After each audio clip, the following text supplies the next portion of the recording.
എല്ലാവർക്കും ലിഷ റെസിപ്പീസിലേക്ക് സ്വാഗതം. ഞാൻ ഇന്നിവിടെ ഗോതമ്പ് കൊണ്ടുള്ള ഒരു 4 മണി പലഹാരമാണ് തയ്യാറാക്കുന്നത്.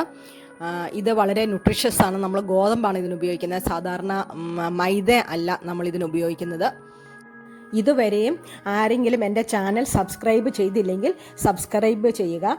ഞാൻ അപ്ലോഡ് ചെയ്യുന്ന പുതിയ വീഡിയോസിൻ്റെ നോട്ടിഫിക്കേഷൻ ലഭിക്കുന്നതിന് തൊട്ടടുത്തുള്ള ബെൽ ഐക്കണിൽ കൂടി പ്രസ് ചെയ്യുക.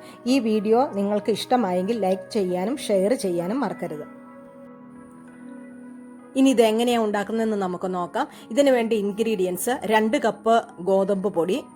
ശർക്കര നമ്മൾ വെറുതെ ചീകി ചേർക്കുമല്ല, അത് നമ്മൾ വെള്ളം ഒഴിച്ച് പാനിയാക്കിയിട്ടാണ്, ഉരുക്കിയാണ് നമ്മൾ ചേർക്കണേ. കാരണം എന്ന് വെച്ചാൽ ശർക്കരയിൽ കല്ലും മണ്ണും ഒക്കെ കാണും, അതിൻ്റെ അഴുക്കുകളൊക്കെ കാണും. അതുകൊണ്ട് നമ്മൾ പാനിയാക്കിയിട്ട് അരിപ്പയിൽ അരിച്ചാണ് ഈ പൊടിയിലേക്ക് നമ്മൾ ചേർക്കുക. അതിനായിട്ട് നമ്മളൊരു പാൻ എടുത്തു, അതിലേക്ക് ശർക്കര ഇട്ടു. ഇത് ഏകദേശം എല്ലാം ഉരുകി വന്നിട്ടുണ്ട്. ഇനി നമുക്കത് അരിച്ച് പൊടിയിലേക്ക് ചേർക്കാം.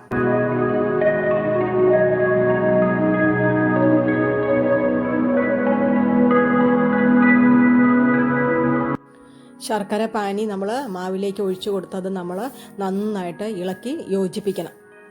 ശർക്കര ചേർത്തുള്ള വിഭവങ്ങൾ നമുക്ക് വളരെ ഹെൽത്തിയാണ്.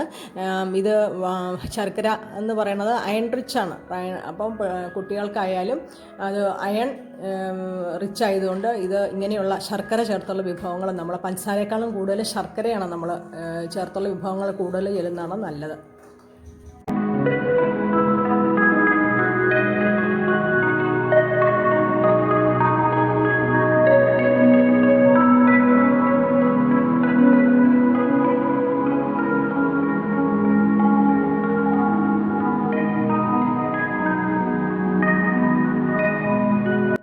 ശർക്കരയെല്ലാം നന്നായിട്ട് ചേർന്ന് കഴിയുമ്പോൾ നമുക്കത് കുറച്ചും കൂടി ഒരു ചെറിയൊരു ലൂസ് പരുവം വേണം. അപ്പോൾ ബാക്കിയുള്ളത് നമ്മൾ കുറച്ച് വെള്ളം ചേർത്ത്, അതിൻ്റെ പാകം അവസാനം കാണിച്ചു തരാം. വെള്ളം ചേർത്ത് നമ്മൾ കുഴക്കണം. അതിൻ്റെ കൂടെ പിന്നെ അര ടീസ്പൂൺ വേണ്ട, ഒരു 1/4 ടീസ്പൂണോളം ബേക്കിംഗ് സോഡ നമ്മൾ ചേർത്ത് കൊടുക്കണം, സോഡ പൗഡർ. അതും കൂടെ ചേർത്ത് ഇളക്കി യോജിപ്പിക്കുക.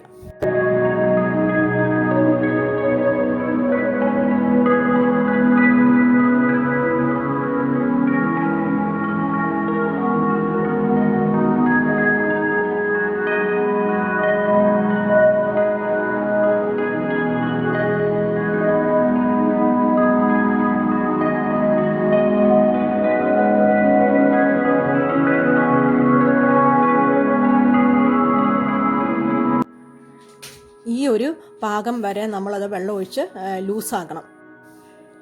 ഇത് നമ്മൾ 1 മണിക്കൂർ നേരത്തേക്ക് ഇത് കുഴച്ച് വയ്ക്കണം. അത് കഴിഞ്ഞ് നമ്മൾ ഇത് ഉണ്ടാക്കാൻ പോകുന്നതിന് മുമ്പ് കുറച്ച് ചെറിയ ജീരകം ചൂടാക്കി ഇതിലേക്ക് ചേർക്കണം. കുറച്ച് തേങ്ങാക്കൊത്ത് ചെറുതായിട്ട് പൊടിയായിട്ട് അരിഞ്ഞ തേങ്ങാക്കൊത്തും നമുക്ക് ചേർത്ത് ഇളക്കി ഇത് എണ്ണയിലേക്ക് ഒഴിച്ച് നമുക്കിത് ഉണ്ടാക്കിയെടുക്കാം.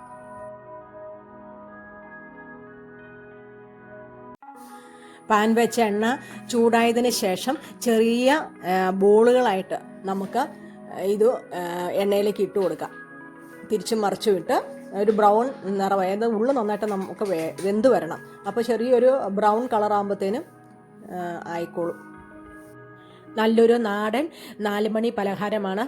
എല്ലാവരും ട്രൈ ചെയ്യുക. എല്ലാവർക്കും ഇഷ്ടപ്പെട്ട് കാണുമെന്ന് കരുതുന്നു. ലൈക്ക് ചെയ്യുക, ഷെയർ ചെയ്യുക, സബ്സ്ക്രൈബ് ചെയ്യുക. വീണ്ടും നല്ലൊരു റെസിപ്പിയുമായിട്ട് കാണും വരെ താങ്ക് യു.